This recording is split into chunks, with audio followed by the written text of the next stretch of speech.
August 1990.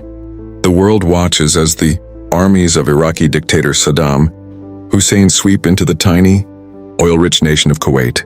Within hours, Iraqi forces had seized Kuwait City and effectively occupied the country. This act of naked aggression sets in motion a chain of events that will reshape the Middle East and define a new world order. This is the story of Desert Storm, the war to liberate Kuwait. To understand the invasion, we must understand the man who ordered it. Saddam Hussein was a brutal dictator who had spent nearly a decade waging a bloody war against neighboring Iran. By 1988, the war was over, but Iraq was left economically shattered. With tens of billions of dollars in debt, much of it owed to Gulf states such as Kuwait and Saudi Arabia. Saddam viewed himself as the protector of the Arab world against the spread of Iranian revolution. He was also a pragmatist who saw an opportunity. He accused Kuwait of slant drilling into Iraqi oil fields and of overproducing oil, which he claimed was driving prices down and costing Iraq dearly. It was a familiar tactic, creating a grievance to justify aggression. But more than economics, it was about power. Saddam believed Iraq possessed one of the world's largest and most battle-hardened armies. He saw a weak and divided Arab world and believed the international community would not intervene. He was wrong.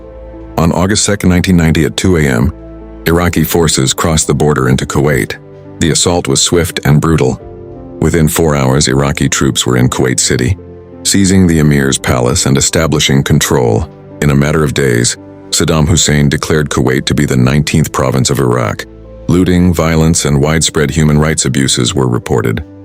The Kuwaiti royal family fled to Saudi Arabia, leaving behind a nation that had effectively ceased to exist as an independent state. The world was stunned. The invasion was one of the most serious violations of the post-World War II international order. The global reaction was swift and decisive. U.S. President George H.W. Bush was unequivocal. He declared, "This shall not stand," referring to the invasion of Kuwait. This was not just an American response. A remarkable international consensus formed against the aggression. The United Nations Security Council passed a series of resolutions, condemning the invasion, imposing economic sanctions, and finally in November, authorizing the use of force if Iraq did not withdraw by January 15, 1991. The result was the formation of an unprecedented coalition, a diverse alliance of 34 nations, including the United Kingdom. France, Saudi Arabia, Egypt, and Syria came together under the leadership of the United States. Even the Soviet Union, once a key ally of Iraq, lent its support to the coalition. For the first time since the Cold War began, East and West were on the same side. To lead this massive military operation, the U.S. turned to General Norman Schwarzkopf, a larger-than-life commander known for his strategic brilliance and fiery temper. With the diplomatic campaign underway, a military one had already begun. On August 7, 1990, President Bush ordered the deployment of U.S. troops to Saudi Arabia. This defensive phase was called Operation Desert Shield. Its mission was to protect Saudi Arabia from a potential Iraqi invasion and to build up a force capable of liberating Kuwait. General Schwarzkopf coordinated the biggest military buildup since Vietnam, eventually amassing over 500,000 troops in the harsh Saudi desert. For months, the world watched, waiting to see if diplomacy would prevail or if Saddam would blink.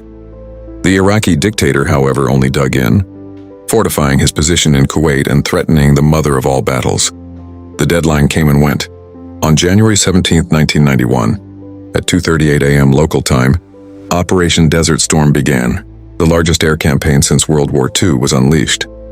The world watched live on CNN as the skies over Baghdad lit up with anti-aircraft fire and the explosions of U.S. cruise missiles. The U.S. and coalition air forces employed a revolutionary strategy. Planners viewed the Iraqi military not as a single army, but as a complex system. The air campaign aimed to paralyze this system by attacking its centers of gravity, leadership, command and control, communications and infrastructure. Stealth aircraft such as the F-117, Nighthawk and precision-guided weapons were employed on a scale that demonstrated a new era of aerial warfare. For 42 days and nights, the coalition pounded Iraqi positions. They destroyed air defenses, decimated supply lines, and crippled the Iraqi army in the field. The Iraqis responded by firing Scud missiles at Israel and Saudi Arabia, hoping to draw Israel into the war and split the coalition. The US deployed the Patriot missile defense system to intercept these missiles, though its overall effectiveness in combat would later become a subject of debate among military analysts. By late February, the Iraqi army was battered and broken. The air war had taken a heavy toll on Iraqi armor and artillery. According to coalition estimates, over 3,000 tanks, 400 armored personnel carriers, and 2,200 artillery pieces were destroyed. The retreating Iraqi forces, fleeing north along the main highway from Kuwait City, were subjected to relentless air attack. In what became known as the Highway of Death, the Amber scene was one of utter devastation, a mix of military vehicles and, controversially, some civilian convoys caught in the onslaught, raising questions about the proportionality of the strikes. On February 24, 1991, the coalition launched its ground offensive. It was a massive sweeping attack, with US and allied forces pushing deep into Kuwait and Iraq. The Iraqis, psychologically defeated by weeks of bombing, offered little resistance. Hundreds of thousands of soldiers began surrendering en masse. The ground war lasted a mere 100 hours. On February 28, 1991, a ceasefire was declared.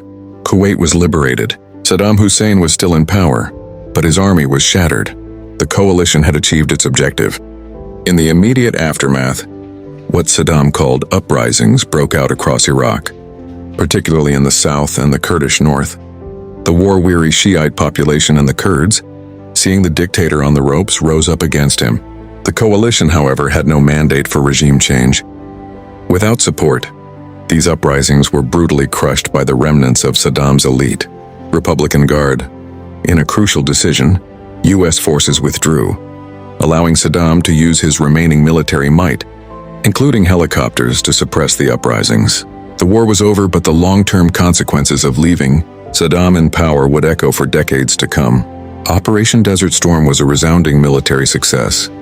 The coalition had liberated Kuwait and achieved its strategic objectives with remarkably few coalition casualties.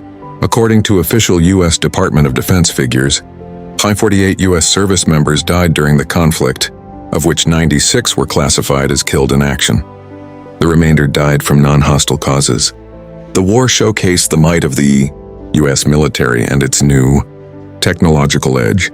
From stealth bombers to GPS satellites, it was the first truly global televised war, broadcast live into living rooms around the world, changing how we view conflict forever. But the victory was not complete. Saddam Hussein remained, a symbol of defiance and a source of instability in the region. The 100-hour war had ended, but the seeds of future conflict had been sown.